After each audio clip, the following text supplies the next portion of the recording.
The word landed in the middle of the crowded street like a stone dropped into still water, and every ripple that followed would change both of their lives forever. Charity case. Olive Merriweather heard it clearly despite the noise of Caldwell, Kansas in the late summer of 1882.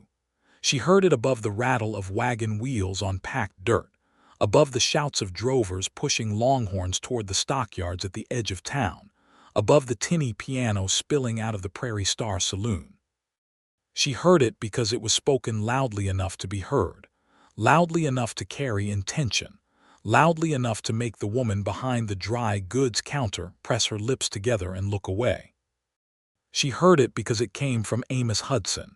He was standing on the raised boardwalk to her left, broad shoulders blocking the afternoon sun, hat pulled low in a way that shadowed his jaw but not his eyes.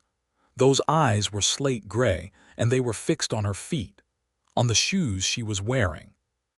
Shoes that were 2 sizes too large, shoes that belonged to Mrs. Dottie Prewitt back in Wichita, shoes borrowed in desperation the morning Olive had climbed aboard the southbound stage, with everything she owned folded into a single carpet bag.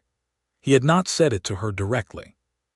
He had said it to the man beside him, a lean fellow named Rupert Cass who worked as his foreman, and the words were delivered in a low voice that was clearly not meant for her ears. But the street was briefly quiet at that exact moment, and fate or cruelty or something between the two had made sure the words reached her. Olive did not look at him. She lifted her chin, shifted the carpetbag higher on her arm, and walked forward with as much dignity as borrowed shoes would allow. Each step was slightly too wide, because the shoes wanted to slip off at the heel. She compensated by curling her toes inside the leather, which made her gait a little stiff, which probably made it worse, which meant the shoes that had humiliated her once now humiliated her again with every step she took. She pushed through the door of the Caldwell General Store and stood in the cool, dim interior and pressed one hand flat against a shelf of tinned goods and breathed. She had arrived in this town 40 minutes ago with $14.30, a letter of introduction from Reverend Caleb Prewitt of the First Methodist Church of Wichita, a skill for bookkeeping that she had spent 3 years sharpening, and shoes that did not belong to her. She had come because the Reverend had written ahead to a merchant named Gerald Foss who needed a bookkeeper and was willing to pay a fair wage to someone who came with a good reference. She had come because in Wichita there was nothing left. No home, no family, a history she was running from that had teeth and would catch her if she stood still. She had not come to be noticed by a man who looked like Amos Hudson and had nothing kind to say. The interior of the store smelled of cedar and tobacco, and something faintly sweet that turned out to be a barrel of dried apples near the back wall. Behind the counter, a thin man with wire spectacles was watching her with cautious friendliness. He had the look of someone who was trying to decide whether she was a customer or a problem. "Are you Gerald Foss?" Olive asked. The man blinked. "I am. My name is Olive Merriweather. I have a letter for you from Reverend Prewitt." The cautious look shifted into something warmer and more relieved. Gerald Foss came around the counter with his hand already extended, and the handshake he gave her was firm and genuine. He was perhaps 50, with a sandy mustache going gray and the permanent squint of a man who had spent years reading small numbers in poor light. "I have been waiting on you for 3 weeks," he said. "My last ledgers are a disaster. Come in, come in. I have a room above the store if you need somewhere to sleep tonight. It is small but clean." Olive felt the tension in her shoulders release by precisely 1 degree. That was all she could afford to release. She still had the rest of the town to survive. She had no idea yet that the rest of the town included a dark past she had not left as far behind as she hoped.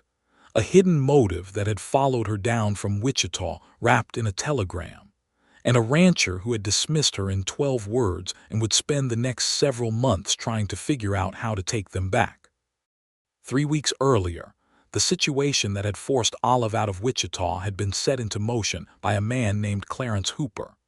Clarence was the kind of man who believed that money and marriage were the same thing, that a woman alone was a woman available, and that a woman who refused him was a woman who needed to be reminded of her position. He was 47, with a successful freight business and a reputation for getting what he wanted through patience or pressure, depending on which worked faster. He had decided he wanted Olive Merriweather approximately 6 months after her father died, and left her with nothing but debts and a rented room. Olive's father, Thomas Merriweather, had been a bookkeeper himself, and it was from him that she had learned the trade. He had also been a man with a weakness for card games and optimism, which was a combination that reliably ends in poverty. When he died of a lung fever in the spring of 1882, Olive discovered that everything he owned was owed to someone else. She was 26 years old, possessed of a good mind and a stubborn spine, and she had exactly no interest in letting grief become her permanent address. She had found work quickly, first at a shipping office and then, through the Reverend's introduction, at a trading concern run by a man named Alcott who paid fairly and asked nothing improper. She had been building something, a small, careful something, but real. Then Clarence Hooper had decided she would make a suitable second wife. He started with flowers and invitations. Olive declined them politely. He escalated to pressure through the Reverend, who was genuinely fond of Clarence's considerable donations to the church fund, and who had gently suggested to Olive that a woman of her circumstances ought to be practical. Olive had thanked the Reverend for his concern and continued to decline.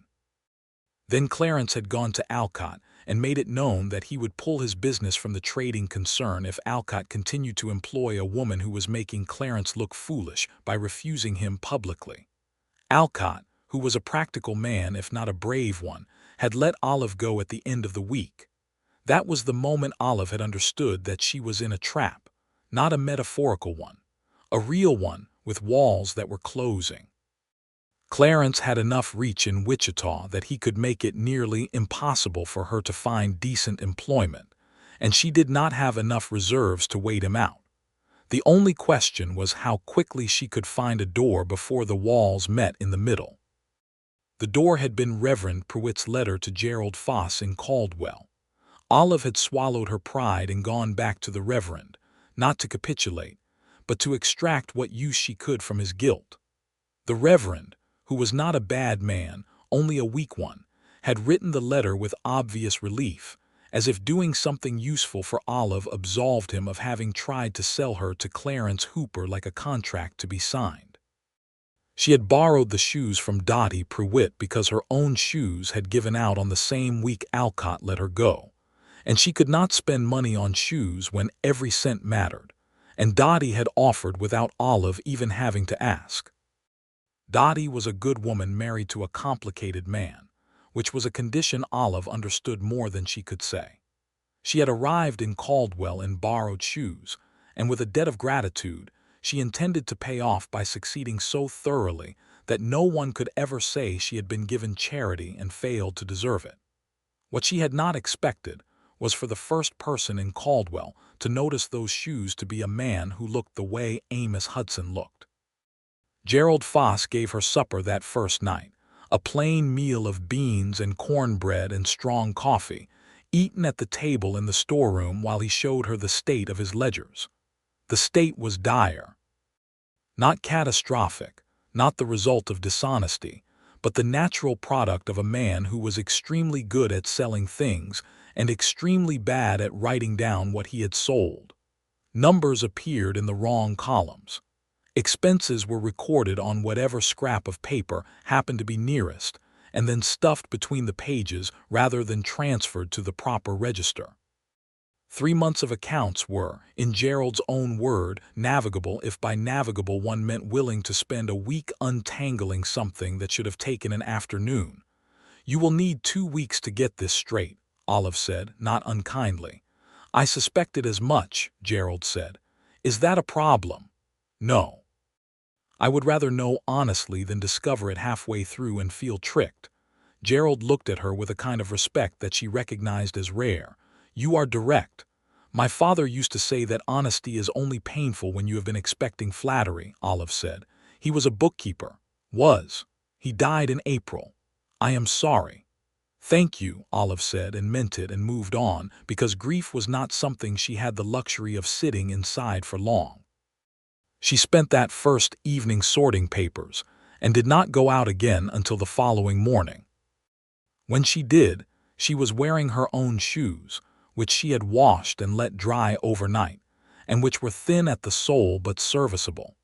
She carried herself with the straightness of a woman who was aware that every first impression she had missed yesterday was going to have to be rebuilt from scratch, and she set about rebuilding it methodically. She introduced herself to the postmistress, a broad-shouldered woman named Hazel Crumb, who had the eyes of someone who knew every secret in town and the discretion to keep most of them. She introduced herself to the woman who ran the boarding house, a widow named Clara Steen who had 3 spare rooms and a reputation for fair dealing. She bought a small bag of sugar from Gerald's store and brought it to the seamstress 2 doors down as a way of opening a conversation, because a woman needed alliances, and alliances in a new town required investment. By noon, she had a rough map of the social landscape of Caldwell drawn in her mind, which was where she drew all her most useful maps. Caldwell in 1882 was a cattle town on the border of Kansas and Indian Territory, one of the last stops before the long drives ended and the money changed hands. It was rough and it was real, and it had the particular energy of a place that knew it was temporary, that the railroad and the end of the open range were going to arrive sooner or later and change everything. The permanent residents had a slightly embattled quality, as if they were all quietly aware that the town they lived in would not be recognizable in 20 years, and were not sure whether to be relieved or devastated. Amos Hudson was one of the largest landholders in the surrounding county. This was information that arrived to Olive through Hazel Crumb within 48 hours of her arrival, along with several other pieces of information that Hazel delivered with the precision of a woman filing important documents. Hudson Ranch covered 11,000 acres south of town toward the border. Amos had built most of it himself over the past 8 years, starting with land his father had left him, and adding to it through hard work and hard winters. He was 32. He was not married, had never been married, which Hazel noted with the careful neutrality of someone who had opinions about this, and was choosing not to share them yet. He ran cattle and some horses, employed 15 men year-round, and had a reputation for paying fair wages and being impossible to work for due to standards that brooked no sloppiness. He is not a cruel man, Hazel told Olive, trimming the stamp pad with a precision that suggested she was using the task to avoid making eye contact. But he is not a soft one. There is a difference. I noticed, Olive said. Hazel looked up at that. There was a pause. You heard him then. Olive kept her expression even. I did. He is not wrong that you came in wearing borrowed shoes, Hazel said carefully, and her voice was not unkind, only honest. But he should not have said it, even to Rupert. No, Olive agreed. He should not have. There was a second pause, and then Hazel did something unexpected. She laughed quietly and briefly, the kind of laugh that is also a form of respect. Well then, she said, you will either leave inside a month or you will outlast all of us. Olive had no intention of leaving. The work with Gerald's ledgers was absorbing and satisfying in the way that all complicated problems were satisfying once you committed to solving them properly. Olive spent the first week untangling the accounts, and the second week building a system that Gerald could actually maintain without her constant supervision. She was good at this. She had always been good at this. Numbers did not lie the way people did, and patterns in a ledger were honest in a way that human behavior rarely was. Gerald proved to be a generous employer.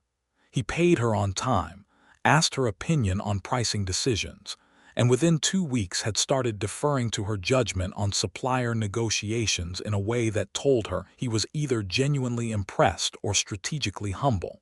She suspected it was both. Word spread, as it does in small towns, that Gerald Foss had hired a woman bookkeeper from Wichita who had the accounts in order inside a fortnight, and was, in Gerald's reported words, sharper than anyone he had employed in 15 years of business. This brought her 2 more offers of part-time bookkeeping work within the month, one from the stable owner and one from Clara Steen, who wanted her boarding house accounts organized before winter. Olive accepted both and worked evenings. She moved out of Gerald's spare room and into Clara Steen's boarding house, which was quieter and had a window that faced east, so she woke with light rather than with the noise of the street. She bought herself a new pair of shoes with the first month's combined wages, good ones from the cobbler on 2nd Street, and she wrapped up Dottie Prewitt's borrowed shoes and sent them back to Wichita with a letter that said thank you in the plainest and most honest way she knew how. She did not see Amos Hudson up close for 3 weeks after her arrival. When she did, it was at a town meeting called by the mayor, a florid man named Denton Marsh, to discuss a proposed municipal tax on the stockyards that had the cattle ranchers deeply displeased. The meeting was held in the church, which was the only building in Caldwell large enough to hold a genuine public assembly, and it was standing room only. Olive had no stake in the stockyard tax debate, but Gerald had asked her to attend and take notes because his eyesight made him unreliable with the finer points of what was said and what was implied, which were frequently 2 different things in public meetings. She sat in the 3rd row with a small notebook and a good pencil and listened carefully while men argued about money with varying degrees of sophistication. Amos Hudson sat 2 rows ahead of her and to the left. She could see his profile when he turned to respond to something, which he did several times, because he was clearly the kind of man whose opinion was solicited in public and who gave it without theatrical embellishment. He spoke plainly and with force, and the men around him listened in a way that told her the respect was real rather than performative. When the meeting broke up, she was still writing her final notes when a shadow fell across the page. She looked up. He was closer than she expected. Standing too close, actually, though probably not intentionally. The church was crowded and people were shuffling past in every direction. He was looking at her notebook with an expression she could not immediately interpret. "You were taking notes for Foss," he said, not a question. "Yes," Olive said. She kept her voice even. He looked at her then directly. Those slate-gray eyes moved from her notebook to her face and stayed there. This close she could see the lines around his eyes that came from squinting against the Kansas sun for years, and the set of his jaw, which was the set of a man who was always bracing for something. "That is a useful skill," he said. It was the most ordinary thing he could have said. It was also completely at odds with what she had been expecting, which was some acknowledgement, some recognition, some sign that he knew she had heard him 3 weeks ago on that street. There was none. He looked at her the way he might look at anyone, assessing and direct and slightly impatient, and then someone called his name from across the room and he turned and walked away. Olive sat very still for a moment, notebook in her lap, pencil in her hand. She realized she was angry. Not the sharp, immediate kind of angry that flares and passes, but the slow-burning kind, the kind that settles in the chest and becomes a permanent resident. He had dismissed her on that street, and now he could not even be bothered to remember having done it, could not offer so much as a flicker of awareness that she was a person he had reduced to an observation about second-hand shoes. She closed her notebook, stood up, and went home. She did not think about Amos Hudson again for another 2 weeks. This was not entirely true, but she told herself it was, which is a different thing, and which was good enough for the purposes of getting through a Wednesday. The first letter from Clarence Hooper arrived in early October. It was addressed to her at the general store, which told her that someone in Wichita had given him the forwarding information, which in turn told her that her departure had not been the clean break she had hoped. The letter was written in Clarence's careful, controlled handwriting, and it was, on the surface, entirely civil. He hoped she was well. He hoped the move had treated her kindly. He hoped she had found that the world outside of Wichita was smaller and more difficult than she had imagined, and that this realization might prompt her to reconsider her earlier position, because his offer of marriage remained open, and he was a patient man. Olive read it once, folded it, burned it in the wood stove, and told no one. She answered a second letter the same way when it arrived 3 weeks later, but the third letter, which arrived in November and was markedly less civil, included a piece of information that made burning it insufficient. Clarence had apparently been in communication with a man in Caldwell. He did not name the man, but the reference was specific enough to make Olive's stomach cold. Clarence knew she was working for Gerald Foss. He knew she had taken additional clients. He knew she had moved into Clara Steen's boarding house. He described these facts with the measured deliberateness of a man who wants you to know he is watching, which is also the deliberateness of a man who intends to close the walls again. The hidden motive she had feared since leaving Wichita had found her address. She did not sleep well that night. She lay in her room at Clara's listening to the wind come down from the north, which meant that winter was no longer approaching but had arrived, and thought about the problem the way she thought about all problems, methodically, from the outside in. She needed to know who Clarence's contact in Caldwell was. She needed to know it before she could assess the scale of the threat, because a contact who was merely passing along neutral information was a different problem from a contact who was being paid to actively make her life difficult. She could not go to the law, because there was nothing illegal in writing letters. She could not go to Gerald, because involving her employer in her personal troubles felt like a betrayal of the professional relationship she had worked hard to build. She thought about who in Caldwell would have access to the specifics Clarence had mentioned. Not many people. Her employment was known broadly, but her specific lodging arrangements and client list were narrower. She thought about the people she had met, the conversations she had had, the interactions that had felt slightly off in ways she had not examined at the time. Nothing resolved immediately. She noted the discomfort, filed it, and went to sleep. In the morning she went to work, and work, as always, was a reliable form of clarity. It was Hazel Crum who told her, not intentionally, but because Hazel was the kind of woman who saw things and sometimes said them without realizing the weight they carried. "Rupert Cass came in yesterday asking about your wages," Hazel said, sorting the morning mail with practiced efficiency. "I told him it was not my business and he ought not make it his either." Olive went very still. What reason did he give for wanting to know? Said he was asking for someone. Did not say who. Hazel looked up. "I thought it was odd." Rupert Cass, Amos Hudson's foreman, the man who had been standing beside Amos Hudson on the street the day she arrived, the man who had heard Amos say those 2 words and had, as far as she could tell, said nothing either way in response. The connection was not necessarily direct, and Olive was too careful a thinker to assume it without evidence. But it sat in her mind with the particular weight of something that wanted to be examined. She asked Clara Steen that evening obliquely whether she knew Rupert Cass well. Clara was a woman of 60 with the permanently tired face of someone who had worked hard their whole life and had the peace of mind to show it.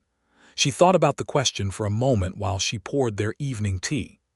"Rupert Cass has been Hudson's foreman for 6 years, Clara said. "He is good at his work. He is also the kind of man who likes to make himself useful to people with more money than him. He did some work for Warren Alcott from Wichita 2 summers back, the summer he came through with a freight concern." Olive set her teacup down. Warren Alcott, her former employer, the man who had let her go under pressure from Clarence Hooper. The wall was not just moving. It had already moved. She thought about this for a full day before she did anything. She thought about it while she worked and while she walked and while she sat at supper and while she lay in bed. And by the end of the day, she had reached a conclusion that she did not love but that she recognized as correct.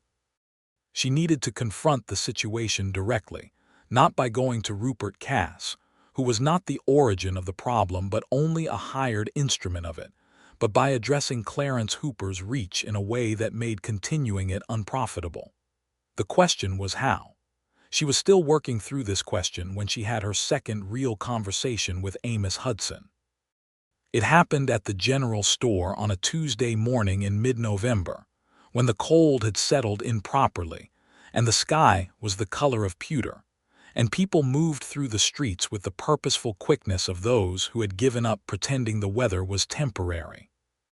Olive was at the back counter with Gerald's new ledger system when the door opened and Amos came in, stamping mud and cold from his boots, and pulling his hat off in the automatic gesture of a man who had been raised with manners, even if he chose not to deploy them consistently. He came to the counter to pick up a supply order. Gerald was out. Olive was the one who went to find the order in the back, and she was the one who brought it out and set it on the counter and began reading off the items for confirmation. He watched her work through the list without comment. When she finished, he signed the account slip she offered him, and then, instead of taking the boxes and leaving, he stood for a moment with his hands braced on the counter's edge, looking at the ledger she had been working in. "That is a different system than Foss used before," he said. Olive looked at him. "Yes, it is cleaner." He said it the way he had said the thing about the notebook being useful. A plain statement of fact, no warmth in it, no attempt to make it something more social than an observation. But it was accurate, and accuracy was something she had always found more satisfying than compliments. "It needs to be cross-referenced against a running cash register to work properly," she said, because she was already thinking about the next stage of the system, and the words came out before she had decided to say them. "Which Gerald has resisted on the grounds that it is additional work, and which I will eventually persuade him to do because the alternative is discovering errors 3 months after they occurred." Something moved in Amos Hudson's expression. Not a smile exactly. The preparation for a smile arrested before it got there. "Foss does resist additional work," he said. "He resists it vigorously," Olive said, "but he is not wrong that his time is better spent on the floor. The solution is a system that captures the information automatically rather than requiring him to remember to write it down." The arrested expression resolved into something she could not name. He was looking at her the way she had seen people look at a good piece of craftsmanship, with focused attention that was not quite admiration but was something adjacent to it. "You are from Wichita," he said. "I was," Olive said. He seemed to weigh that distinction. "What brought you to Caldwell?" Olive considered the range of truthful answers available to her. "Work," she said, which was true in every way that mattered and revealed nothing she was not willing to share. He nodded once, picked up his boxes, and left. She stood behind the counter for a moment after the door closed, aware that something had shifted in a way she had not asked for and could not fully account for. The conversation had been entirely unremarkable.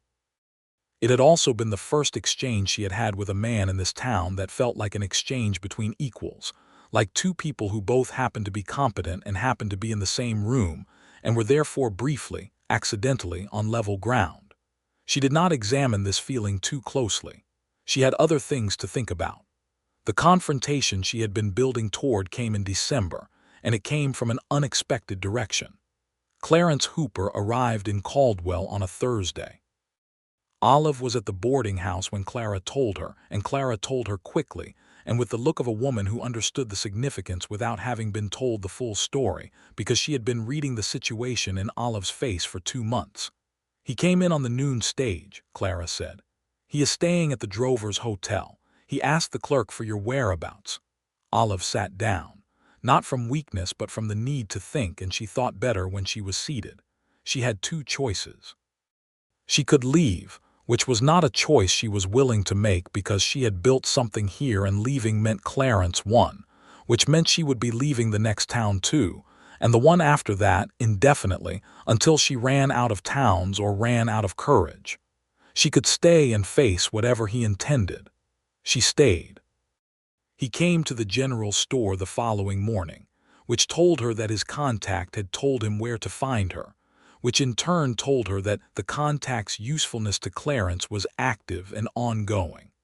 Clarence Hooper was a tall man who dressed expensively and smiled with only his mouth. He came into the store and found Olive at the back counter and stood on the other side of it with his hat in his hand and his smile in place and said, "Olive, you look well." "Mr. Hooper," she said. Her voice was steady because she had decided it would be. "I came a long way," he said. "I thought the gesture might be persuasive."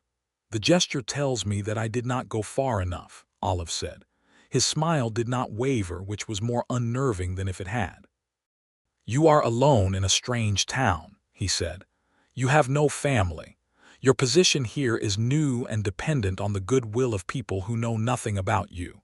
A woman in your circumstances ought to want stability." "A woman in my circumstances has made her own stability," Olive said, "and she is not interested in the kind you are offering, which is not stability but a cage with a polished door." The smile finally changed then, and what replaced it was uglier and more honest. "You are making a mistake," he said. "I have more reach than you have calculated." "I know about Rupert Cass," Olive said. The silence that followed was very informative. She had not been certain. She had been 90% certain, which is a different thing, and she had said it as a gamble. But the gamble paid out because his face told her everything that his composure was trying to conceal. "Mr. Cass is an acquaintance," Clarence said carefully. "Mr. Cass has been reporting my movements and wages to you for 2 months," Olive said. "Through the intermediary of Warren Alcott, who apparently still feels he owes you something for the freight business he lost when I left his employ." She let that sit for a moment. "I am telling you this to make a point. I am better at this than you are. I find things. I follow patterns. I see the structure under the surface. And what I see here is a man who is embarrassed that a woman with $14 and borrowed shoes refused his proposal, and who has spent considerable money and effort trying to coerce what he cannot charm." The ugliness in his face settled into something cold and flat. "You will regret speaking to me this way." "Possibly," Olive said, "but you will regret more being the man who harassed a woman across 2 states and was publicly known for it." She let the implication land. "In a cattle town, Mr. Hooper, reputation matters. I have made friends here." "Have you?" He left. He did not respond, did not threaten further, did not make the scene she had been braced for. He simply turned and walked out of the store, and the door closed behind him with a quietness that was either ominous or final. Olive breathed out slowly. Her hands, she noticed, were shaking slightly under the counter where he could not see them. She had not been as calm as she appeared. She rarely was, but the appearance of calm was a skill she had built over years, and it had served her again. What she did not know was that the entire conversation had been observed. Amos Hudson had come in through the back delivery door while Clarence was at the counter. He had heard almost everything from the storeroom, where he had been waiting to speak to Gerald about a delayed order. He had stood in the doorway between the storeroom and the front, and watched a woman hold her ground against a man twice her social capital with nothing but precision and nerve, and he had not moved or announced himself because he was not sure what he was feeling, and he needed a moment to understand it. He left through the back when Clarence Hooper walked out the front. He rode home to the ranch and spent the afternoon working in the cold, which was what he did when he needed to clear his head, and his head needed considerable clearing. He had said those words on the street 3 weeks after she arrived. He had looked at those overlarge shoes and the tilt of a woman's chin and said something he should not have said. He had said it to Rupert, not to her, but that distinction had always felt thin. He had seen her face not change on the street, and he had known she heard him, and he had told himself it was irrelevant because he did not know her and she did not know him, and that was that. Now he knew her. Not well, but enough. He thought about the ledger system. He thought about the notebook at the town meeting. He thought about the way she had talked about Gerald's resistance to additional work, with the fond exasperation of someone who respected the person she was describing even while she was being driven to distraction by them. He thought about a woman who arrived in town with someone else's shoes, and no money and no connections, and had, inside 3 months, built a reputation solid enough that Clarence Hooper of Wichita had come in person to try to dismantle it, and had failed inside of 10 minutes. He thought about the words he had said on the street and felt something he did not have a comfortable name for. He had a conversation with Rupert Cass that evening that was brief and unpleasant, and which resulted in Rupert's immediate termination.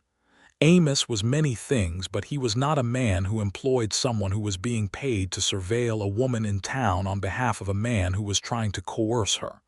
The math was simple. The conversation was short. He did not tell Olive about it. This was, in retrospect, a mistake. December in Caldwell was cold and largely uneventful, except for the events that were happening beneath the surface of daily life, which is where the most important events always occur. Olive noticed that Rupert Cass was no longer employed at Hudson Ranch, which she learned from Hazel Crumb, who knew everything. She could not directly attribute this to the Clarence situation because she had no way to know Amos had heard her, but the timing was notable. She also noticed, because she was a woman who noticed things, that Amos Hudson had begun coming into the general store more frequently than his supply needs strictly required. He came in twice in the week following the Clarence encounter. He came in once the week after that, and the once turned into a conversation about livestock accounting that lasted 40 minutes, and which Gerald Foss engineered with the cheerful transparency of a man who thought he was being subtle. Gerald was not subtle. He was, however, correct in his assessment that there was something in the air between the bookkeeper and the rancher that was more interesting than anything else currently happening in his store. Olive was not unaware of this. She was also not unaffected by it, which was what concerned her. She had not come to Caldwell to be affected by anyone. She had come to build a life, and a life built on firm ground required that you lay each stone carefully and not let emotion rush the process. But Amos Hudson was difficult to be indifferent to when you were standing 3 feet away from him, and he was explaining the difference between a healthy third-quarter balance and a misleading one with the same focused intensity he apparently brought to everything. And when he occasionally looked at her in the middle of a sentence with those slate-gray eyes and stopped for just a moment before continuing, as if he needed to find his place again. She bought herself a new dress in December, with the 4th month's wages. Wool, a deep green that her mother had once told her made her eyes look the color of good tea, which Olive had privately thought was a strange thing to say but which she remembered. It was a practical dress and a respectable one, and she told herself the color was incidental. She wore it to the town Christmas gathering, which was held at the church on the 23rd of December, and included most of the town and a considerable amount of people from the surrounding ranches. And she was talking to Clara Steen about the boarding house accounts when Amos came in from the cold, and his eyes found her across the room with a directness that made her stop mid-sentence. Clara looked at her. Then Clara looked at Amos. Then Clara looked back at Olive with an expression that contained an entire conversation's worth of information compressed into a single raised eyebrow. "He has not looked at anyone that way before," Clara said mildly. "In my observation." "He is looking at the room," Olive said. "He is looking at the green dress," Clara said, "and the person wearing it." The evening unfolded the way small-town gatherings in 1882 unfolded, with music and food, and the particular warmth of people who spend hard winters working, and are therefore glad for an occasion to be together without working. Olive talked to Hazel and to the stable owner and to several women she had come to know through the daily rhythms of town life. She was aware, with a peripheral awareness that she worked not to let become central, that Amos was moving through the same space. When he finally came to stand beside her, it was near the end of the evening. Most of the crowd had thinned. The music had shifted to something slower. He came and stood beside her with a glass of cider and said nothing for a moment, which she was starting to understand was a characteristic of his, the willingness to be in silence before he said something, because he apparently did not speak unless he had decided the words were worth saying. "I need to tell you something," he said. Olive waited. "I was in the storeroom at Gerald's in December," he said, "the day the man from Wichita came." She turned to look at him fully. He was looking straight ahead at the opposite wall, jaw set, which she was also starting to recognize as a characteristic, the way he braced. "I heard what he said to you," Amos continued. "And I heard what you said to him. I should have come out from the storeroom and said something." "You did not need to," Olive said. "I know you did not need me to," he said. "That is not the same thing as whether I should have." She thought about this. "Why are you telling me now?" He turned to look at her then, and the expression on his face was something she had not seen there before. It was uncomfortable and direct simultaneously, the face of a man who was saying something difficult and was not going to soften it. "Because I owe you an honest reckoning, and I have been postponing it." "About the storeroom," she said. "About the street," he said. "The day you arrived." The silence between them shifted. "You heard me say that," he said. "It was not a question." "Yes," she said. He held her gaze. "I should not have said it, not because you did not hear it, but because it was a poor judgment made by a man who saw something small and drew a conclusion that was not accurate and was not his to draw. You came into a new town and you built something here. Most people who come here with everything they own fail at that. You did it with less than most people start with." Olive felt something loosen in her chest that she had not known was tight. "That is the most words I have heard you say at once," she said. His expression changed again, and this time the almost smile arrived. It was brief and crooked and completely changed his face, and she decided she wanted to see it again as often as possible, which was a decision that surprised her with its clarity. "I am told I am economical with words," he said. "Economical is a charitable description," she said. "The word I would use is sparse." "That is accurate," he said, and the almost smile came again. They talked for another hour. Not about anything momentous. Or rather, the things they talked about were ordinary. The cattle market and the coming spring, and whether Gerald would survive the winter without losing his December accounts. And the things beneath the ordinary were not ordinary at all. The rhythm of two people discovering that talking to each other comes easily. That disagreement comes with amusement rather than friction. That the hour that passes feels like 20 minutes and leaves you wanting another. When the gathering broke up and people wrapped themselves against the cold for the walk home, Amos walked Olive back to Clara Steen's boarding house. He did not ask to.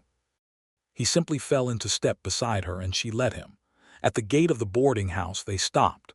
"I will need a new bookkeeper for the ranch in February," he said. "My current system is, to use your word, navigable, which I take to mean it is a disaster." "Most ranching accounts I have seen from this county are navigable," Olive said. "Would you be willing to take it on, in addition to what you are doing for Gerald and Clara?" She looked at him, at the clear cold night behind him, at the stars which were extraordinary this far from city light. "Yes," she said, "I would." He nodded once, said good night in that spare way of his, and walked back toward the hotel where he would stay the night before riding south in the morning. Olive went inside and sat on the edge of her bed and looked at her hands for a moment, and then she laughed quietly once at herself, because she had come to this town running from something, and she had not expected that what she would find when she stopped running was a man who could not say 3 kind words in sequence but had walked her home in the cold and asked her to come to his ranch, and that this would feel like something beginning. January was brutal the way Kansas Januaries are, with cold that had opinions and wind that enforced them. Olive rode out to Hudson Ranch for the first time in the second week of the month, with Gerald's second horse and a wool blanket and her accounting bag. And what she found when she arrived was that the ranch was everything its reputation suggested, and the accounts were every bit as navigable as she had predicted. Amos met her at the door. He showed her the ranch, not in a way that was showing off, but in the way of a man who spent every day working a thing, and wanted the person he was handing accounts to understand what the numbers represented. He walked her through the cattle pens and the horse barn and the hay storage and the bunkhouse accounts, and she asked questions, and he answered them with the precision she was coming to associate with everything he did. The account books were not a disaster, exactly. They were a record of a man who was extremely good at ranching and had never had time to be good at bookkeeping, which was a different problem from dishonesty or carelessness. The bones were there. They simply needed to be articulated properly. She came twice a week through January and February. Sometimes the work took all day, and she ate supper with the ranch hands in the big kitchen, which was presided over by a man named August who had been cooking for ranches since before Amos was born, and who regarded Olive with the careful suspicion of someone who did not know yet whether she was the kind of person who would change things. By the end of January, he had apparently reached a verdict, because he began leaving an extra portion of cornbread on the table when she was there, which was his version of approval. The twice-weekly rides became something she looked forward to with a specificity that she was no longer pretending was purely professional. The accounting was real and important, and she was good at it. But the hours she spent at the ranch also contained conversations with Amos that happened the way all the best conversations happen, organically, in the spaces between other things. She learned that his father had been a hard man who had loved the land and understood animals, and struggled profoundly with human connection, which explained certain things about the son without excusing them. She learned that he had read more than she would have guessed, not for show but for the genuine pleasure of it, and that his taste ran to history and natural philosophy rather than fiction, because, as he put it, the real world was strange enough. She learned that he had been engaged once, 8 years ago, to a woman named Frances who had come west from Ohio with ideas about ranching life that did not survive contact with an actual winter, and who had gone back east and married a banker, which Amos described with a complete absence of bitterness that told her it had been the right ending for both of them. She told him things, too, which surprised her, because she was not by nature a person who disclosed easily. She told him about her father and the card games and the debts, and she told him about learning the accounting trade in her father's lap as a small child, and thinking it was a game before she understood it was a skill that would one day keep her alive. She told him about Wichita in a way that included the essential architecture of the Clarence situation, without requiring her to perform vulnerability she did not feel, because she had processed that chapter and what remained was information rather than wound. He listened to all of it with the focused attention he brought to everything, without the particular kind of sympathy that contains pity, which was what she would have found intolerable. What he offered was simpler and better. He simply took what she told him seriously, which is what most people who have had to fight for their dignity need more than anything else. In late February, on a Thursday afternoon when the sky was beginning to show the first tentative suggestion of spring, she finished the last reconciliation in the quarterly accounts and sat back from the desk in Amos's study and looked at the numbers she had built and felt the particular satisfaction of a system that was functioning properly. Amos came in from outside, shedding his coat and hat, and came to stand behind her chair and look at the ledger. He stood close enough that she could feel the cold that still clung to his clothing, and neither of them moved for a moment. "It is in order," he said. "Every quarter going forward will take a fraction of the time this one took," Olive said. "The hard work is the initial structure. Once that exists, maintaining it is straightforward." "You do that with everything," he said. She looked up and back, which brought his face very close to hers. "Do what?" "Build the structure first. Make sure the foundation is right before you put anything on top of it." She held his gaze. "It is the only sensible way." "I know," he said. And the way he said it, quiet and direct, carrying more weight than the two words contained, made her understand that he was not talking about accounting. The space between them was very small, and then it was smaller, and then he kissed her, briefly and carefully, the way a man kisses a woman when he has been thinking about it for 2 months and wants to be sure he is doing it correctly. She let him because she wanted him to, and because wanting him to was a thing she had stopped pretending was complicated. When it ended, he pulled back and looked at her, and the almost smile was there, fuller this time, fully arrived. "I should have said something kind," he said, "the day you came to town. You said something honest now, Olive said. That is better. He shook his head slightly, with the expression of a man who knows he is being given more grace than he has earned and intends to earn it retroactively. It is not better, he said, but I am going to spend some time making the difference up. Some time, Olive said. Significant time, he said. She turned back to the ledger to hide the smile, but she suspected from the warmth in her face that it was not particularly hidden, and she also suspected that she did not mind. Spring came to Caldwell the way Kansas springs arrive, suddenly and without apology, with grass going green seemingly overnight, and the air changing from the sharp cold clarity of winter to something warmer and alive with the smell of dirt turning over and cattle coming back from winter pasture in better shape than anyone had hoped. The town stirred back into full motion after the long cold, and with the motion came the bustle of the spring cattle drives and the particular energy of a place that knew the next few months were when everything happened and everything was decided. Olive's position in Caldwell had become, over the winter, something solid. Not just her work, though the work was excellent and recognized as such, but her presence. She had become part of the fabric of the town in the way that people do when they show up every day and do their work well and treat people honestly, which is the only kind of belonging that actually holds. Hazel Crumb had told her, with the ceremonial brevity of a woman not given to ceremony, that she was the best thing to happen to Gerald Foss's accounts since Gerald Foss had started keeping accounts, which Hazel translated as the warmest endorsement available.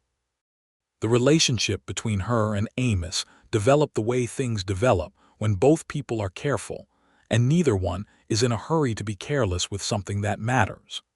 They saw each other twice a week at the ranch for the accounting work, and they began to see each other on Saturdays when Amos came into town for supplies, and the Saturdays gradually began to include supper at Clara Steen's table, which Clara encouraged with a hospitality that was indistinguishable from scheming.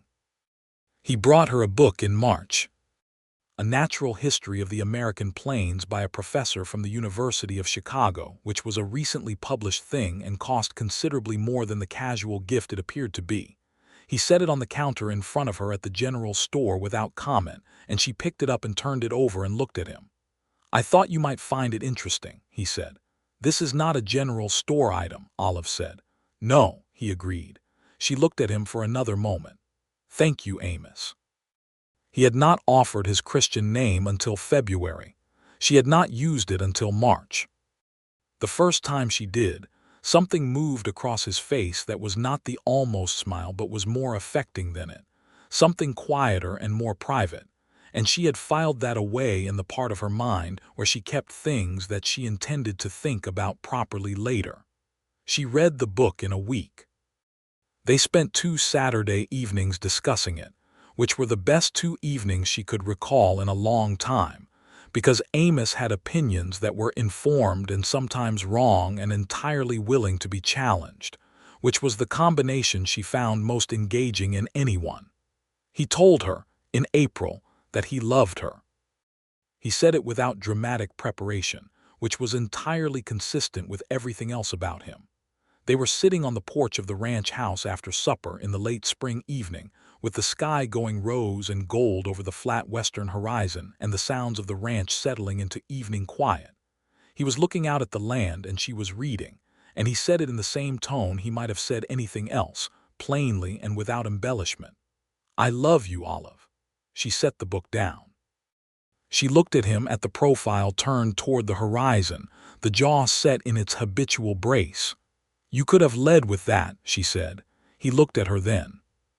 I needed to be sure, he said. And now you are. Yes, she held his gaze. I love you too, she said. I have for some time. I was also making sure. His expression was doing the thing that was not the smile and not quite anything she had a word for, and she decided in that moment that one of the privileges of the future she was beginning to envision was that she would have time to learn every expression on his face and give them all names.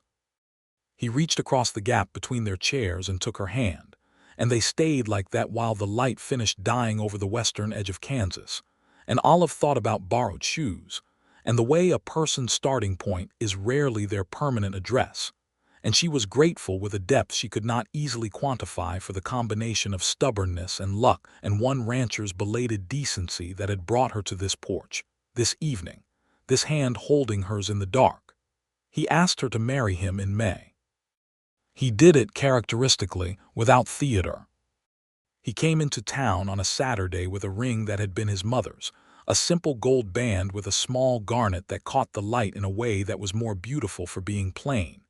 He came to the general store where she was working, and he set the ring on the counter between them, and he looked at her and said, "I would like you to consider this." Olive looked at the ring. She looked at him. "That is not a proposal," she said. "That is an agenda item." The crooked smile fully realized. "Olive Merriweather," he said, "will you marry me?" "That was not a question either," she said. "That was a statement delivered at a slightly lower pitch." He picked up the ring and held it out to her. "It is a question," he said. "I am asking." She looked at him, at this infuriatingly spare man who had insulted her shoes on the day they met, and had spent the subsequent months making himself indispensable to her in ways that had nothing to do with what he could provide and everything to do with who he was, and she felt something in her chest that was too large to name and did not need to be. "Yes," she said. "Obviously, yes." The wedding was in June, in the small church in Caldwell, with Hazel Crum and Gerald Foss and Clara Steen, and most of the town in attendance, because a wedding in a cattle town in 1882 was an occasion that required the whole town's participation as a matter of social contract. It was a Saturday. The sky was the deep summer blue that Kansas produces in June with almost aggressive generosity. The church was warm with the smell of wildflowers that someone, suspected to be Clara Steen, had arranged along every available surface. Olive wore a dress she had made herself over the previous 2 months, ivory wool with green trim at the collar that matched her eyes when the light was right. She wore her own shoes, the good ones she had bought with her first month's wages, and she walked down the aisle with her head level and her eyes on Amos standing at the front of the church with an expression of concentrated solemnity that broke briefly into the full version of the smile when he saw her. That smile. She had named it, finally, in her private vocabulary. She called it honest, because it was the expression on his face when he was not maintaining any distance, when what he felt was simply what showed, and it was the most valuable thing she had seen in her 27 years. He said his vows plainly and without stumbling and looked at her the entire time. She said hers back, and the reverend who married them, a man named Fowler who was newer to town than she was, and had therefore not witnessed the beginning of the story, could not have known that the two people standing before him had arrived at this moment through a gauntlet of hidden motives and borrowed shoes and hard winters, and one sentence on a street that had been the least promising beginning to the most important relationship either of them would ever have. They rode back to the ranch together that afternoon, and the hands had decorated the porch with whatever they could find, which included 2 lengths of trade ribbon and a collection of wildflowers of uncertain botanical origin. And August had made a cake with dried fruit and sugar that was not beautiful and tasted extraordinary. And the evening was long and warm and full of the particular joy of a celebration that is also a commencement. That night in the ranch house that was now as much hers as his, Olive sat at the window in the dark before bed and looked out at the vast flat darkness of the plains under a moon that was nearly full, and she thought about what she had built and what she had survived to get here, and she felt, cleanly and without reservation, that she was home. The summer of 1882 bled into the summer of 1883 with the industry and accumulation that characterizes a life being lived well. Olive expanded her bookkeeping practice, taking on 3 new clients in the county, 2 smaller ranches and a mercantile in a town 12 miles east, and the combination of income made her contribution to the ranch's finances real and recognized in a way that she cared about. Not because she needed to be recognized, but because she had always believed that a partnership only functions when both people are genuinely contributing. Amos had expanded the ranch's horse breeding program in the spring, which had been Olive's suggestion after she had spent 3 months with his accounts, and identified that the margins on horses were substantially better than on cattle when managed correctly. He had taken the suggestion with the particular respect of a man who could separate his ego from his judgment, which was one of the qualities she had most come to value in him, and the program was already showing the results she had projected. They argued, as all couples do. They argued about the household accounts, because Amos had a resistance to tracking domestic expenses that seemed philosophically rooted, and that Olive found professionally offensive. They argued about the best route to town in winter, and about whether the back porch needed to be rebuilt before or after the new hay storage, and once at considerable length about a cattle buyer from Missouri, who Olive had identified as undervaluing the herd, and who Amos had been inclined to deal with out of long-standing acquaintance, until Olive had put the numbers on the table, and the numbers had ended the argument for both of them. They argued in the way of people who respect each other, which is to say they argued until they reached a conclusion or a compromise, and then they stopped arguing, because neither of them had any interest in being right at the cost of being fair. They were happy in a way that was specific rather than general, which is the only kind of happiness that sustains. In October of 1883, Olive discovered she was expecting their first child. She told Amos on a Sunday morning while they were having coffee, which was their private time, the hour before the ranch day started when the house was quiet and the world had not yet made its demands. She set down her cup and said, "I need to tell you something," and his attention sharpened immediately because those words had particular weight between them. She told him. He set down his own cup and looked at her across the table, and the expression on his face was one she had not seen before, something so unguarded and broad that it took her a moment to place it as something close to wonder. He reached across the table and took both her hands in his and held them and said nothing for a long moment. "Amos," she said, "you have to say something." "I am trying," he said, which was more honest than any elaboration. She laughed, and he did too, briefly and deeply. And then he came around the table and held her in the kitchen in the October morning with the coffee cooling on the table and the sound of the hands starting work outside. And she felt his arms around her with the solid certainty of something that is not going to let go.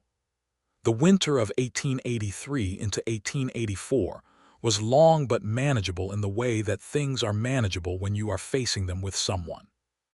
Olive worked through November and into December, reducing her client list gradually as the pregnancy progressed, because she was practical about her own limitations even when she found them frustrating. She handed the day-to-day management of the ranch accounts to Amos's new hire, a young man named Silas who had a natural aptitude for numbers, and whom she had trained through the fall with the systematic thoroughness of someone who understood that leaving a system properly staffed was as important as building it in the first place. Their son was born in the first week of March 1884, in the ranch house, with Clara Steen and the town's doctor in attendance. He arrived in a difficult but ultimately straightforward way, and he was, in Olive's first completely honest assessment of him, entirely himself from the first moment, with a wrinkled, serious face and a powerful voice that suggested he had arrived with opinions. They named him Thomas, after Olive's father. Thomas Merriweather Hudson, which was Amos's suggestion, offered quietly and completely, the keeping of her name in the family name, as if he understood without her having to say it that continuity with her father mattered even through the grief and the complexity of who her father had been. She cried when he suggested it. Not from sadness, but from the particular depth of being understood by a person who took the trouble to understand, which is one of the rarest things. Thomas was a healthy and energetic baby who grew into a healthy and energetic child with his father's gray eyes and his mother's capacity for concentrated attention, which combined in him into a quality that could only be described as purposeful mischief. In the summer of 1884, Clarence Hooper sent a final letter to Caldwell. It was brief and for once honest. He had remarried a woman in Topeka, and he wished Olive well. She suspected this final letter had cost him something in pride, and she respected it accordingly, which did not mean she thought about it for more than an afternoon, because she had a ranch to run and a baby and a husband and 3 clients, and the past was the past, and she kept it there. She wrote back a single sentence, wishing him and his wife a good life, and then she went back to work.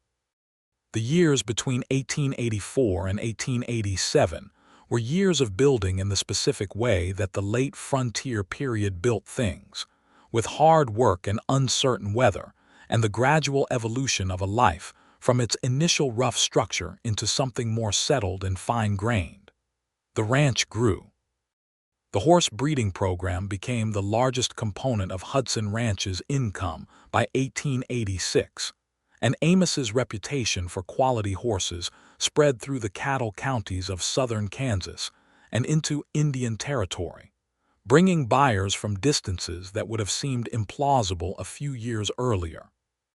Olive returned to full-time bookkeeping work when Thomas was 18 months old, bringing him to the ranch office in a basket for the first year, and then, when he was walking and therefore no longer containable in a basket, hiring a woman named Ruth, who was the wife of one of the ranch hands, to look after him during work hours. Ruth was patient and practical and immediately and completely won Thomas's devotion, which freed Olive to work with the concentration that work required. She was, by 1886, managing the finances of 6 operations in the county, including 3 ranches and 2 Caldwell businesses, and the range of her work had begun to shift from simple bookkeeping into something more like financial advising, because the clients who stayed with her longest began to understand that she could see patterns in their numbers that they could not, and that those patterns told stories about their operations that were more useful than any single quarterly balance. She had built in 5 years what she had come to Caldwell intending to build: a life that belonged to her, a career that was real and recognized, a reputation that Clarence Hooper's reach could not touch, and a home on a ranch that was 11,000 acres of flat southern Kansas land under a sky that she had come to love with the fierce attachment of someone who had arrived as a stranger and been claimed. In the spring of 1886, she discovered she was expecting again. This second pregnancy was smoother than the first in the practical sense and more complicated in the emotional one, because she was older and Thomas was a demanding 2-year-old, and the winter had been punishing, and Olive was, for the first time in her adult life, tired in a way that was not resolved by sleep. She told Amos about this directly one evening, which was a measure of how completely her relationship with vulnerability had changed. "I am tired," she said, "not the work. I am tired in some deeper way that I do not entirely understand." He listened. He did not offer solutions, which was what she needed, because this was not a problem with a solution, only a passage to move through. He reduced her workload at the ranch without being asked, in a way that added to his own rather than distributing it elsewhere, and he came home from the range earlier in the evenings and sat with her and Thomas in the kitchen, and the warmth and the ordinariness of those evenings were more restorative than anything else could have been. Their second child, a daughter, was born in October of 1886. They named her Alice after Amos's mother, who had died when he was 12, and who he spoke of rarely, but with a quiet love that told Olive she had been someone worth remembering. Alice arrived with an attitude. This was apparent from early on. She was louder than Thomas had been and more specific about her preferences, and entirely disinterested in the concept of sleeping at the hours designated for sleeping. She was also, from the very beginning, extraordinarily beautiful, with her mother's dark hair and her father's slate-gray eyes in a combination that stopped people on the street in Caldwell and made them say things about the baby that Olive found equally charming and alarming, because beauty was not a thing she had ever entirely trusted in terms of what it promised. Thomas, who was 2.5 when Alice arrived, was interested in his sister for approximately 4 days, and then resumed his primary occupation of dismantling whatever could be dismantled. Alice watched him do this from her basket with an expression of evaluative patience that her mother found extremely recognizable. By 1887, Caldwell was changing. The open-range era was visibly ending. The railroads were encroaching from new directions, and the barbed wire that had been creeping across the plains for a decade was now everywhere, closing off the long trails, making the great drives shorter and then shorter still. The cattle economy was shifting, and the men who would survive the shift were the ones who were already adapting, which was something Olive had seen in the numbers 2 years before it was common knowledge. She had told Amos in 1885 that the horse breeding program and a reduction in cattle numbers in favor of quality over volume was the right direction, and by 1887 the evidence was clear that she had been correct. Hudson Ranch was in better financial shape than almost any comparable operation in the county, because they had moved before the contraction, not after it. Other ranchers in the county had started coming to Olive for advice, which she gave carefully and within the limits of what she actually knew, because she had never confused confidence with expertise. The reputation grew. Amos watched her build this reputation with an admiration he expressed in the sparse but consistent vocabulary of his affection, by making sure she had what she needed to work, by handling the domestic and ranch demands that could be absorbed without her participation so that her time was protected, and by occasionally saying, simply and plainly, that he was proud of her, which she believed because he did not say things he did not mean. On the evening of their 5th wedding anniversary, in June of 1887, they sat on the porch of the ranch house in the long summer twilight, and Thomas, who was 3 and possessed of an energy that had not found its natural limits, was chasing fireflies in the yard with the seriousness of a general conducting a campaign, and Alice, 7 months old, was asleep in Amos's arms with the settled completeness of a child who has decided this is exactly the right place to be.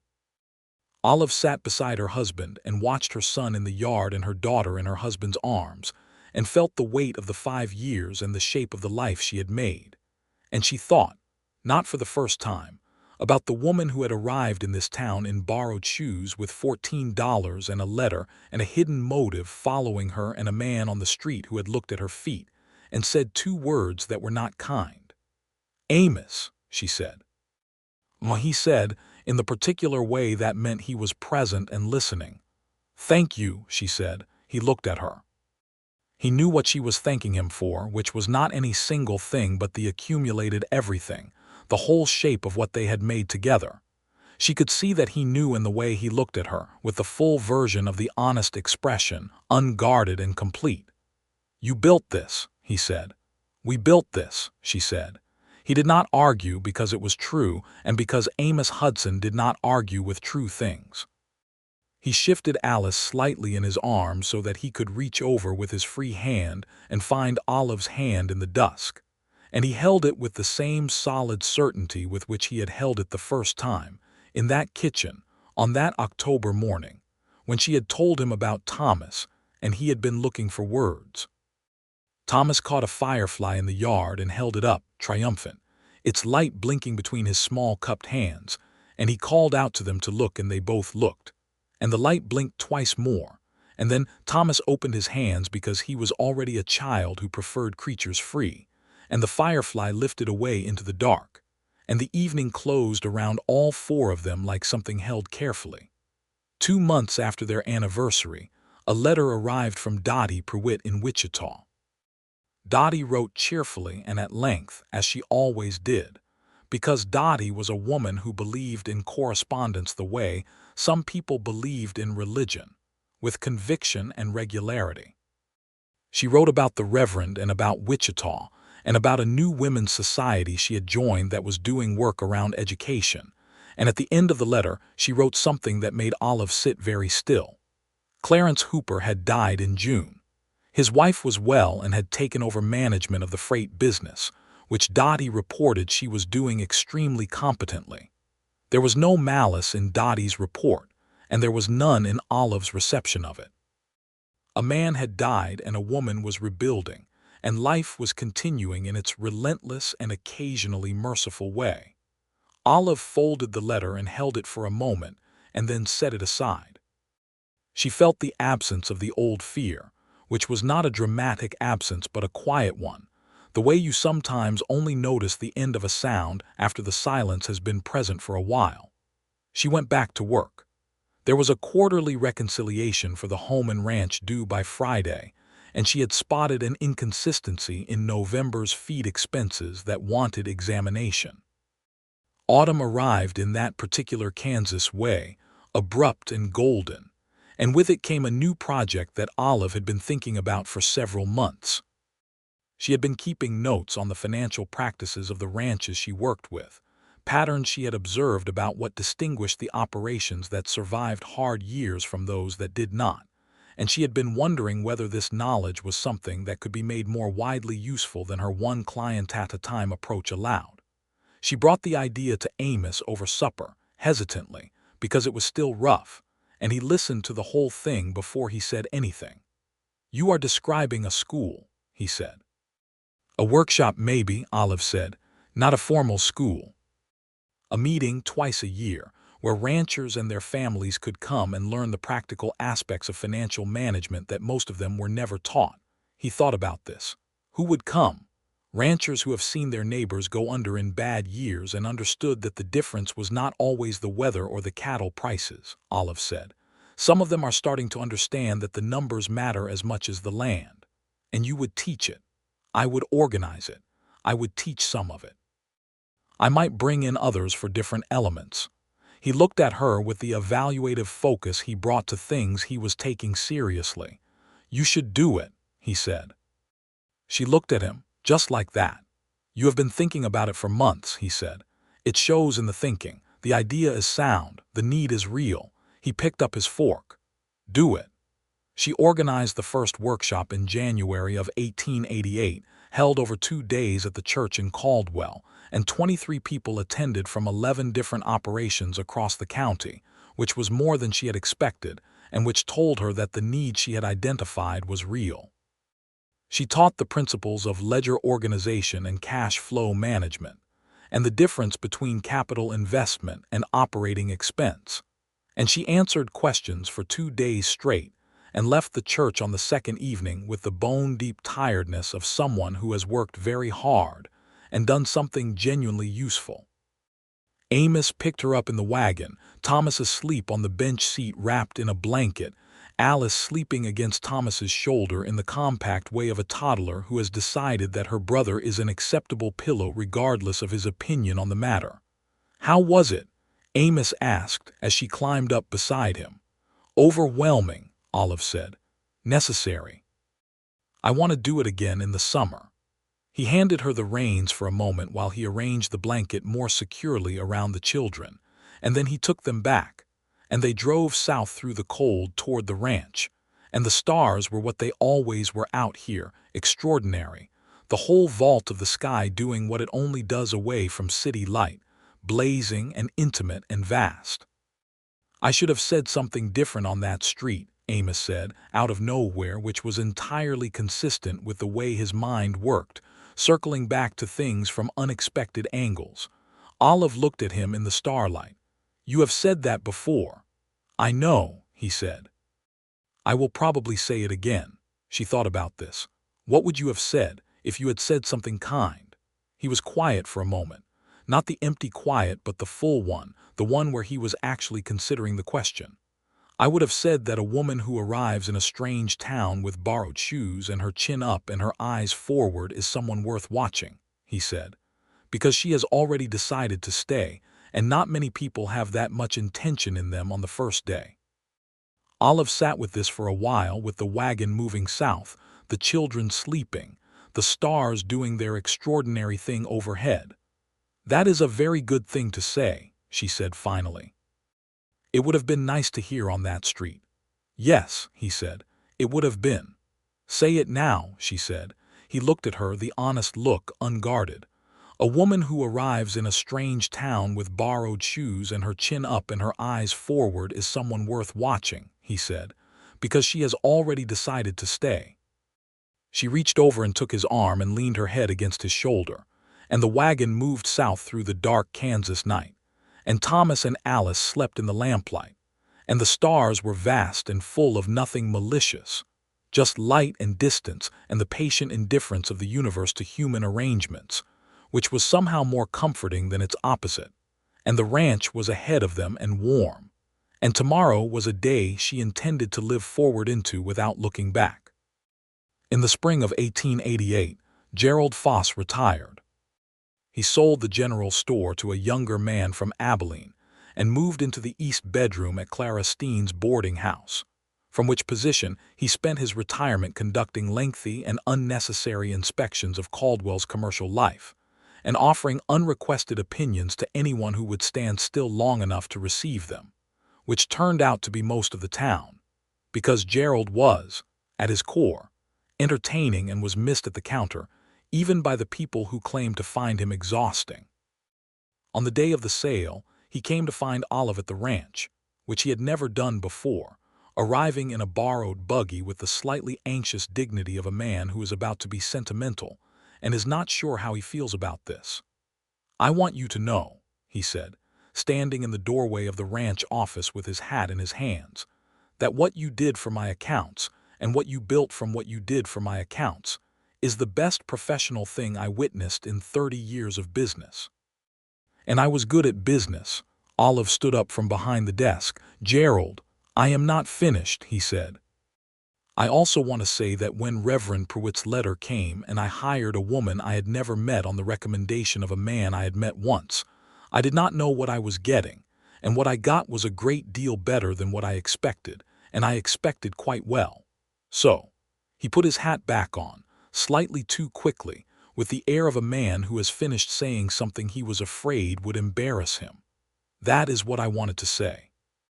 Olive crossed the room and hugged him, which made him stand very still with a startled rigidity that gradually resolved into a careful and clearly unexpected pleasure. "Thank you for the letter of introduction," he said when she stepped back. "To Foss." "That was Reverend Pruitt," she said. "It was your idea to ask him," Amos said from the other side of the room where he had been quietly aware of the whole exchange. She looked at her husband. "You do not know that." "I made an inference," he said. "It was my idea," she admitted. Gerald nodded. "Good instinct," he said, and drove back to town. By 1889, the world the Hudsons lived in was recognizably different from the world they had arrived in, and the world Olive had arrived in from Wichita was already something that existed only in accounts and memory. The open range was gone in any practical sense. The last of the great trail drives had come through Caldwell in 1887, and the town had shifted from cattle town to farming community, with the particular resilience of places that know how to survive the loss of the thing that made them what they were. Hudson Ranch survived the transition better than most because Olive had seen it coming, and Amos had acted on what she saw. The horse operation was the primary business now, with some cattle as a secondary concern, and the land itself had been partly leased to homesteaders in a way that generated consistent income and maintained the operation's health through the years when breeding profits were inconsistent.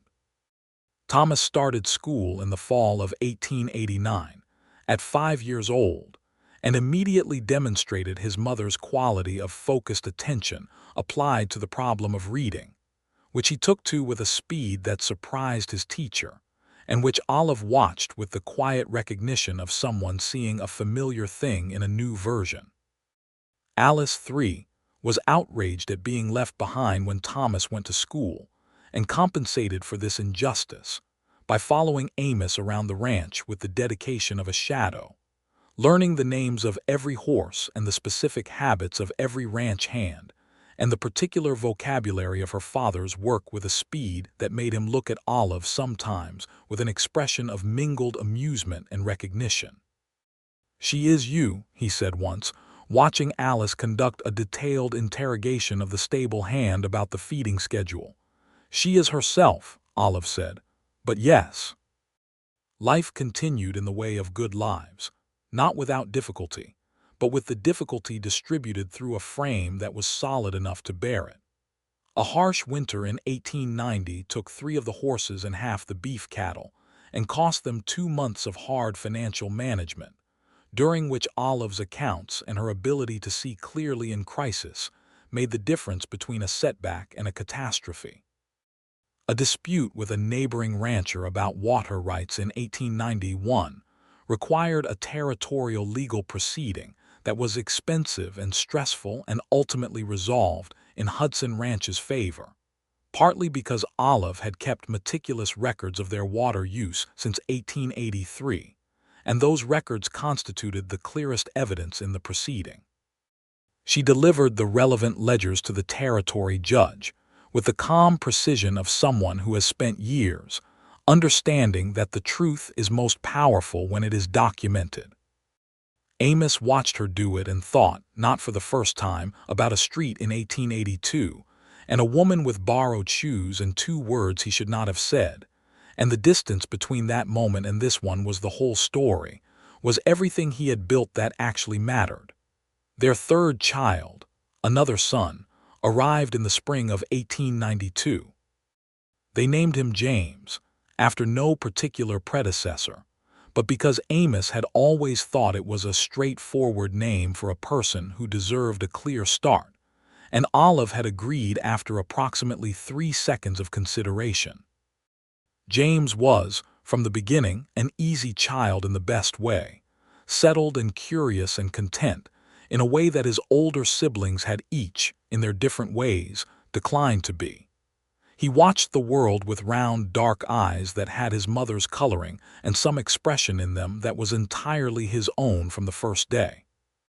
Thomas, who was 8 when James arrived, received his new brother with a generosity that Olive quietly filed as confirmation of something she had believed about him, that the core of him was more his father than he usually let show. Alice, 6, was initially skeptical and then comprehensively charmed, and within a week had appointed herself James's primary guardian, advocate, and interpreter, a role she held with such conviction that James grew up understanding Alice's authority over his welfare as a feature of the natural world rather than a family dynamic. They were, all 5 of them, an education in the varieties of human personality. They were also a family, which is to say they were imperfect and specific and irreplaceable, and the ranch house that had been Amos's alone for 8 years before Olive arrived was full of the particular noise and warmth that requires other people and cannot be manufactured alone. On a Saturday in September of 1892, Olive and Amos rode out to the east pasture in the late afternoon, while Ruth watched the children at the house. The horses moved at an easy pace through grass that was going golden in the September light, and the sky was doing the late summer thing it did in Kansas when the humidity dropped and the blue went deep and clear, and the whole flat world was visible from horizon to horizon in a way that still, after 10 years, made Olive catch her breath.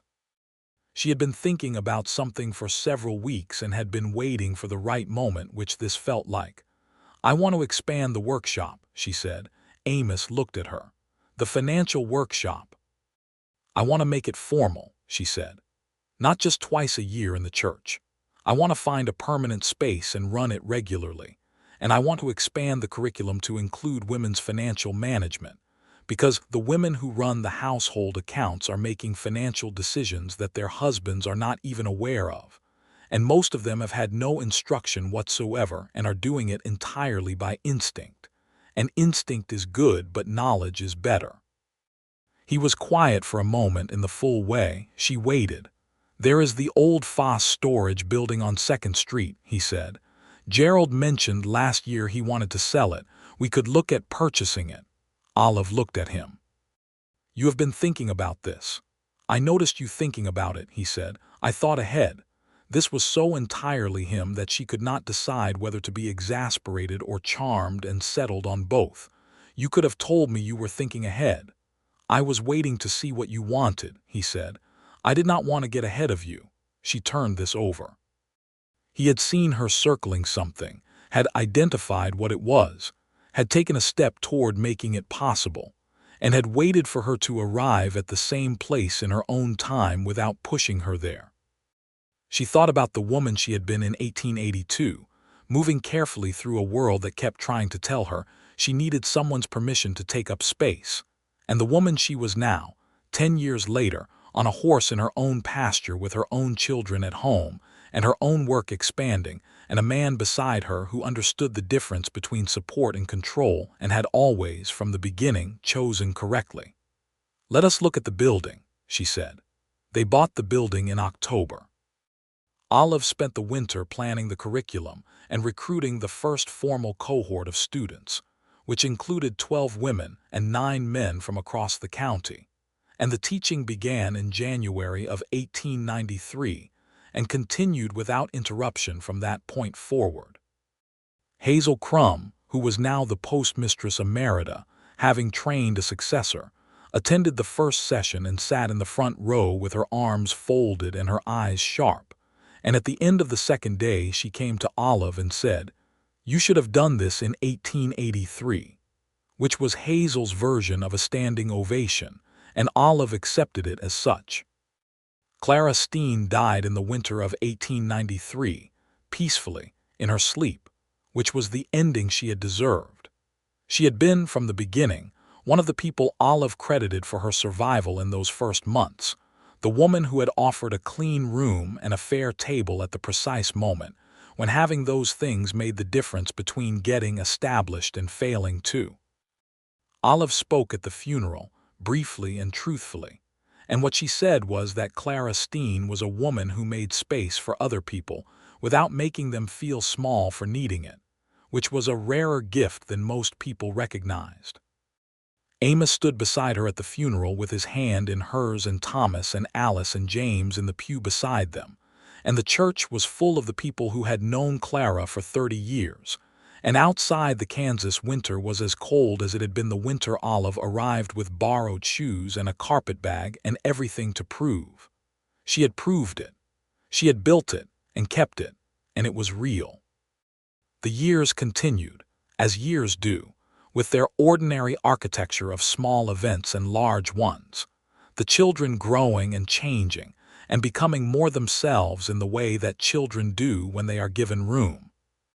Thomas graduating from the county school in 1898 and showing an aptitude for law that sent him east to study, and from which he returned in 1903 with a law degree, and a young woman named Margaret he had met in Kansas City, and who Olive liked immediately for her directness and her clear-eyed assessment of the Hudson family dynamics, and Alice, who grew into exactly the person those gray eyes had promised, practical and fierce and devoted, who eventually took over the management of Hudson Ranch's horse operation and ran it with an efficiency that exceeded even Amos's best years, and James, who turned out to be, of all things, a teacher, who stayed in Caldwell and taught at the new county school for 30 years, and who had his mother's capacity for making complicated things clear and his father's patience with the speed at which clarity arrived.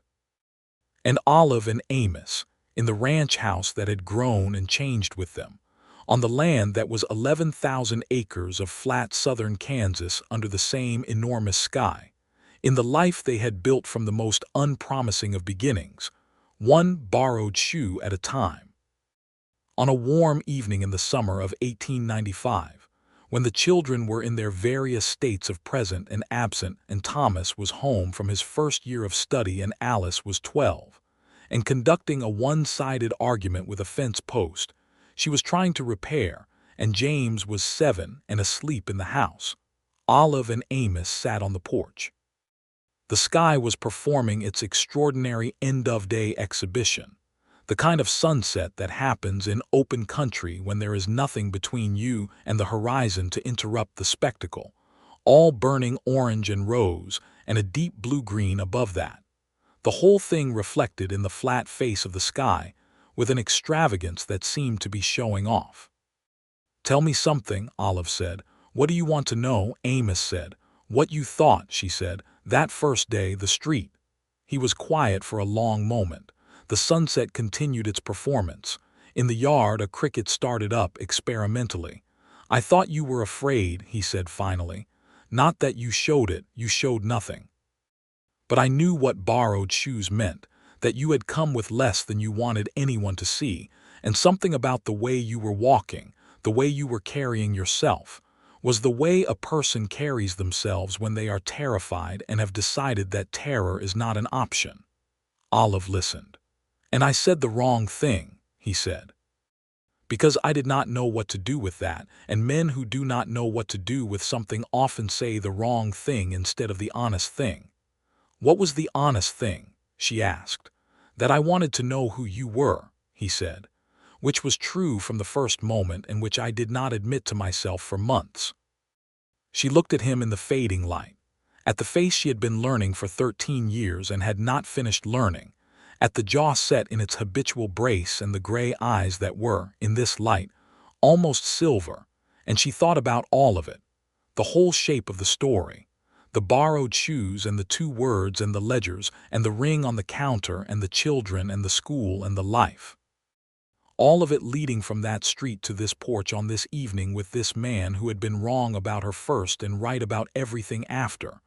"I would have liked to hear that on the street," she said. "I know," he said. "But this is better," she said. "All of it is better. This." He reached for her hand and she gave it, and the cricket was joined by another, and the sky finished its extravagance and went to dark, and the stars appeared, and they stayed on the porch while the night deepened and the ranch settled around them, and their life, particular and irreplaceable and real, held them both inside it like something that intends to last. Which is exactly what it did.